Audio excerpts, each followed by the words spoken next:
Welcome back to my favorite people, and thank you very much for watching this lecture video. In last lecture, I went through Fiedel-Crafts alkylation, and I showed you some of the limitation with this reaction. And we said that we have rearrangement, and in order to avoid the rearrangement, we can use oscillation. In oscillation, we will have a carbonyl group attached to the ring. Now, how do we get the carbonyl group? We have to reduce it, and we reduce that carbonyl group. It will turn to water, and the rest we will have a saturated molecule. And we said.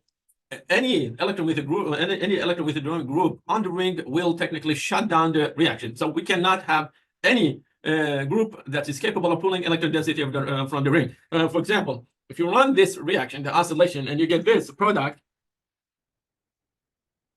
is going to have a carbonyl group attached to the ring, and the carbonyl group is electron withdrawing group, so that carbonyl group is going to pull electron density from the ring. Is it possible to get another acyl group attached to the ring? And my answer is going to be no. In this case, we're not going to have two technically an acyl group attached to the ring, and reaction is going to stop there. Okay, now in this lecture, I'm going to spend time to show you how to reduce carbonyl group as a product of like an oscillation reaction. And you have to keep this one in your mind, that sometimes your compound, it has maybe it has a lone pair, so it will be sensitive to acidic condition, or like it will be sensitive to acidic condition. And if you use acidic condition, you might break the reaction, the compound. And so then you have to choose you have to choose a specific condition to reduce that technically carbonyl group. I'm going to start with the Mazingo reaction. The Mazingo reaction, you can run the reaction under neutral condition. And in this case, we have two thiol groups. And this one, it will be added to the ring. Sorry, it will be added to the carbonyl group, and we will get such a thing. Okay, so we will have carbon there, and then two sulfurs. Okay, those two sulfur, they will give up their H's, and they will attach to the ring. So maybe I need to move this one a bit. My bad. Move it a bit away. And I have sulfur here. Now let's connect them to the carbon. Okay. Now I got this plus. Okay. What happened with oxygen? Oxygen is going to take these two hydrogens, and they will be paired with oxygen, and it will leave the system as H2O. Next step, we're going to reduce those hydrogens. So we will use hydrogen gas and nickel. And what do we get? Instead of two sulfur, those two technically bonds, they will be reduced, and we will have two hydrogens. So two hydrogens will show up here. Now this carbon, it will have sp3 hybridization and completely saturated. Okay, completely saturated. So from carbonyl, I turn it to a saturated compound. Now, what happened with the sulfurs? The sulfur, we will get 2 mole of nickel, sulfur, and also keep this one in your mind that you do have two carbons there. What will happen to those two carbons? They will show up as CH3, CH3. So we get ethane gas and as well. So we get water, and we managed to saturate the carbonyl group. We turn it we turn it to CH3, or if it's a ketone, it will turn to technically CH2. And then we got 2 mole of nickel sulfide plus ethane gas as well. Okay. Can I use this method for just aldehyde, or is capable of being used for ketone as well? And now you can use it actually for both of them, for aldehyde and ketone. And next mechanism, you can use it under a strong basic condition like potassium hydroxide, and test simply the carbonyl group. It will be the carbonyl group. It will give up the oxygen, and oxygen will leave the system as H2O. Okay, where do I get those two hydrogen? Those two hydrogen. Remember that N2H4 it comes with 4 hydrogen. 2 of them will leave with oxygen as water molecule. We need 2 more. Okay. 2 more, those 2 more, they will show up on the carbonyl group. So now I use 4 hydrogen, and I managed to saturate the carbonyl group. Also, I got 1. Now I'm left with nitrogen. What will happen to the nitrogen? Nitrogen is going to leave the system as N2 gas. So the carbonyl group got saturated, we got water, and also nitrogen gas. And this method, which is a Wolff-Kishner reaction, it can be used under basic condition.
And the Clemmensen reduction reaction, the one that I mentioned in the previous lecture, we use it for under acidic condition, and also we apply heat. And in this case, we will get simply the carbon group will be saturated, and we will have two hydrogens there.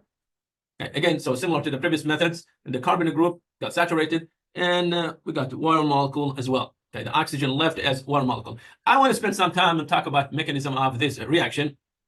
Still, there are a good number of questions about it, but one common or acceptable idea is this one that I'm going to actually write it right now for you. We have acid. What's the purpose of the acid? We have H attached to chloride. Chloride, it has more electronegativity. Now, oxygen is going to go after that hydrogen, and it will grab hydrogen from acid. Now, oxygen still has one lone pair, so oxygen now it has a positive charge. And next step, zinc. It will get involved, and zinc it will use one of those lone pair or two of its electron, and it will attack that carbon. Okay, why that carbon? Because the carbon is attached to oxygen with a positive charge, so carbon has a good amount of, like a good amount of positive charge. Okay, now zinc will be attacked. It will be attached to carbon. Okay, and if that one happen, zinc is going to get a positive charge. And here we will have hydrogen attached to oxygen, and oxygen, it has two lone pair. Now it will be neutral. And again, zinc, it has a positive charge. So if there is a species with a negative charge, that's a species I can see zinc. And chloride is going to see zinc, and it will be attached to it. So now we will get this. Okay, zinc with a positive charge is going to get a negative charge from chloride, and it will turn to neutral. And again, here we have oxygen with two lone pair and also hydrogen attached to it. And if still you have acidic condition, that OH is capable of actually getting acidic H, because it has two lone pair. And if that one happen, now we will get new hydrogen. So we got new hydrogen there, and we have only one lone pair in oxygen. This one will have a positive charge. And remember, here we do have zinc that's attached to chloride. Okay, so now OH turned to technically this OH group. Give me. That OH group turned to H2O. H2O is a good living group, so now this one can leave the system, and if this one leave the system, we will have H2O here. So those two electrons will be taken by oxygen, and it will leave the system. But it's going to leave a positive charge on carbon. So now we're going to have a positive charge on carbon. And what else? We have zinc, and zinc, it has chloride attached to it.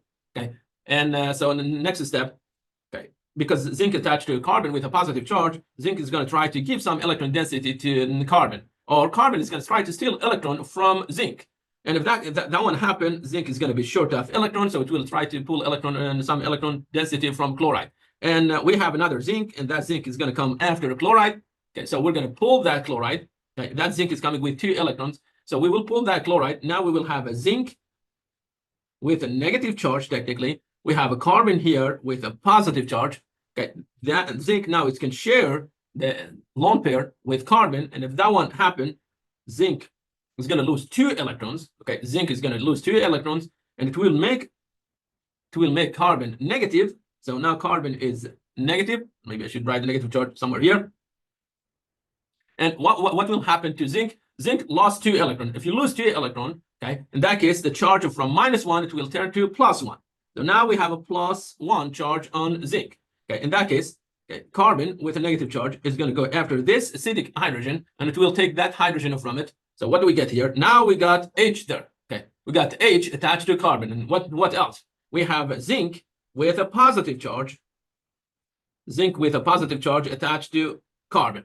Okay, next step, this chloride, it can donate electron to zinc, and zinc, it can give up those two electrons, and it will give them to carbon. Okay, so what do we get here? We get zinc chloride. Okay, zinc chloride is going to leave the system. And here we will have a negative charge on carbon. And remember, we do have hydrogen there. Now, this one, it has -1 charge. Again, similar to the previous step, it is going to go after hydrogen, and it will put the new hydrogen it will pull this new hydrogen from the HCl, and it will turn to a saturated compound. Okay, so as you see, okay, reaction initiated by creating a positive charge on carbon. Okay, how we had to pull the electron density from carbon by introducing, like electrophile like H+. H+ attached to oxygen and managed to create a good positive charge on carbon. Now that we have a positive charge, this one is more capable of getting involved in an addition reaction technically. And yes, the mechanism is a bit complicated, but it's not a bad idea to go through it and learn the mechanism. And this is going to be the end of this lecture, and thank you very much.